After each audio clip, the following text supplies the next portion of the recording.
মদিনায় সর্বপ্রথম কোন সূরা নাজিল হয়?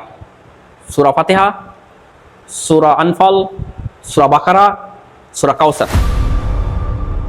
ইনশাআল্লাহ উত্তর হিসেবে বেছে নিতেছি ঘ, সূরা বাকারা। সূরা বাকারা। ভাই আমাদের উত্তর দিচ্ছে সূরা বাকারা, লক করে দেব।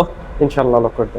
জি আমি দেখতে পাচ্ছি মদিনায় সর্বপ্রথম কোন সূরা নাজিল হয়, আমাদের ভাই উত্তর দিচ্ছে সূরা বাকারা। আমাদের ভাইয়ের উত্তরটি সঠিক হয়েছে, আলহামদুলিল্লাহ। প্রিয় দর্শক, সূরা বাকারার একটি ফজিলত আছে যা আমাদের পরিবারের সকলের পরিবারের জন্য খুবই জরুরি। সূরা বাকারা যেই ঘরে তেলাওয়াত করা হয় কমপ্লিটলি, ওই ঘরে শয়তান প্রবেশ করতে পারে না। যেই ঘরে সূরা বাকারা তেলাওয়াত করা হয় ওই ঘরে শয়তান প্রবেশ করতে পারে না। তো আমাদের আজকাল শিশুরা, বাচ্চারা বা মেয়েদেরকে শয়তান অনেকভাবে তাদেরকে ক্ষতি করতেছে, ঠিক না? হ্যাঁ, অনেকে বদ শয়তানরা আসর করে। তো এই যত প্রকারের খারাপই আছে, আল্লাহ সুবহানাহু ওয়া তাআলা এই শয়তান থেকে সূরা বাকারার ওসিলায় হিফাজত করবে।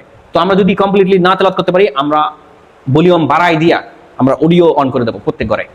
প্রত্যেক দিন যেন সকালে অথবা সন্ধ্যা অথবা রাতে যেন সূরা বাকারা কমপ্লিটলি আমরা শুনি, ঠিক আছে ইনশাআল্লাহ। ইনশাআল্লাহ আল্লাহ সুবহানাহু ওয়া তাআলা আমাদেরকে এই সূরা বাকারা পড়ার তৌফিক দান করুক, আমিন।